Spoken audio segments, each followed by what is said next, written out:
Assalamualaikum warahmatullahi wabarakatuh. Mesin 4 tak memerlukan katup untuk mengalirkan udara dan bahan bakar masuk ke ruang bakar, juga katup untuk mengalirkan sisa pembakaran. Untuk menggerakkan katup-katup tersebut, ada berbagai macam mekanisme yang sudah diterapkan pada kendaraan produksi massal.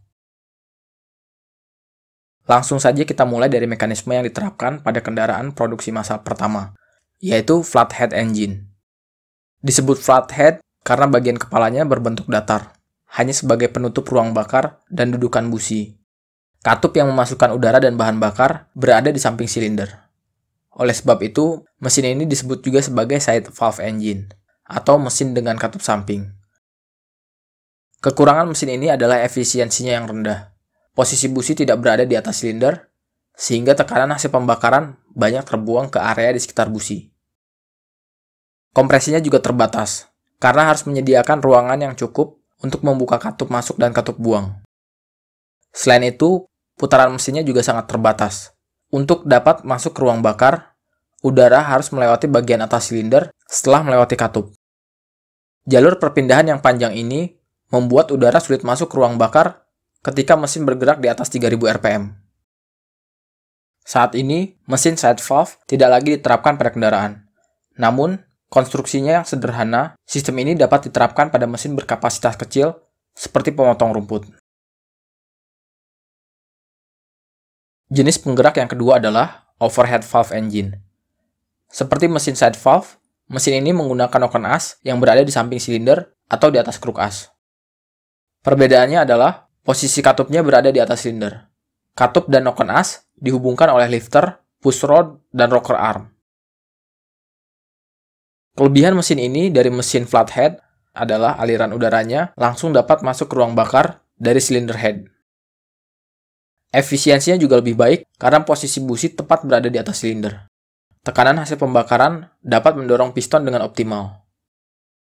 Desainnya masih cukup sederhana karena hanya membutuhkan satu noken as untuk menggerakkan semua katupnya. Saat ini, tidak banyak produsen otomotif yang memproduksi mesin dengan sistem ini karena keterbatasannya untuk berputar ke RPM yang lebih tinggi.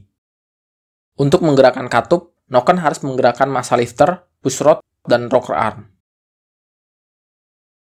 Pada putaran tinggi, massa dari komponen-komponen tersebut tidak dapat didorong kembali ke posisi semula oleh per untuk mengikuti profil noken as. Katup akan mengalami floating sehingga membatasi jumlah udara yang masuk di RPM atas. Meskipun tidak banyak lagi digunakan oleh produsen otomotif, kendaraan dengan sistem OHV akan terus diingat sebagai mesin dengan ketahanan yang sangat baik, minim perawatan, torsi putaran bawah yang melimpah, dan konsumsi bahan bakar yang rendah. Tipe selanjutnya adalah overhead camshaft engine, di mana camshaft atau noken as ditempatkan langsung pada silinder head di atas katup. Dengan sistem ini, katup dapat digerakkan dengan menggunakan satu buah noken as atau dua buah noken as. Mesin dengan single overhead camshaft tidak menggunakan push rod dan lifter seperti mesin OHV, namun masih menggunakan rocker arm.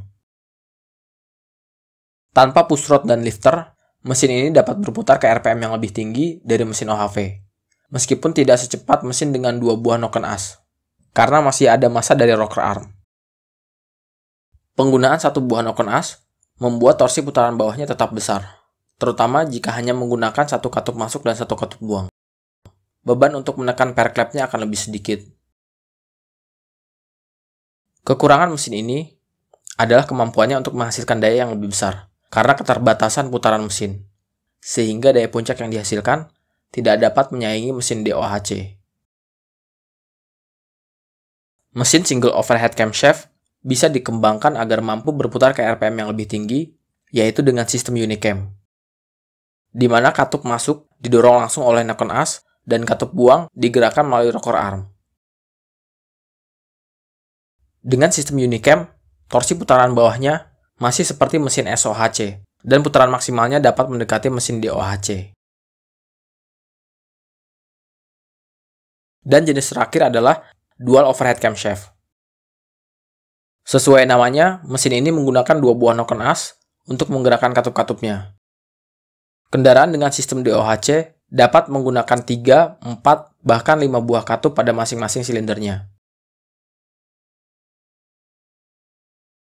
hampir semua mesin DOHC menggunakan katup yang langsung digerakkan oleh noken as. Dengan ini, per katup dapat mengikuti profil noken as dengan baik hingga putaran yang sangat tinggi.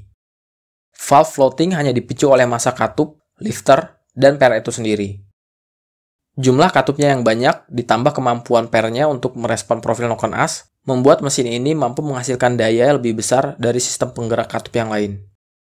Kekurangan mesin ini adalah torsi putaran bawahnya yang rendah, karena beban noken as dan katupnya yang banyak.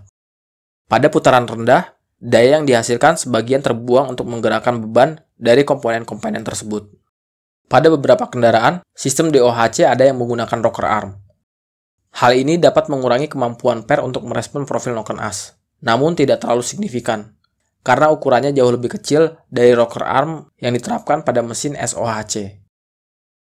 Penggunaan rocker arm pada mesin DOHC ini agar proses pengaturan katup lebih mudah tanpa perlu membongkar noken as. Selain itu, kepala silinder dapat dibentuk lebih ringkas karena sudut katupnya dipersempit. Dari mesin-mesin yang masih diproduksi, secara umum, perbedaan yang paling signifikan ada pada mesin DOHC dan overhead valve. Mesin overhead valve memiliki torsi putaran bawah yang besar, sedangkan mesin DOHC memiliki daya puncak yang besar karena mampu berputar ke RPM yang sangat tinggi. Sedangkan mesin SOHC memiliki performa di antara keduanya, dengan jumlah komponen-komponen yang paling sedikit, jika setiap silindernya hanya menggunakan 2 buah katup. Ketiga sistem tersebut juga dapat menerapkan sistem variable valve timing atau variable valve lift.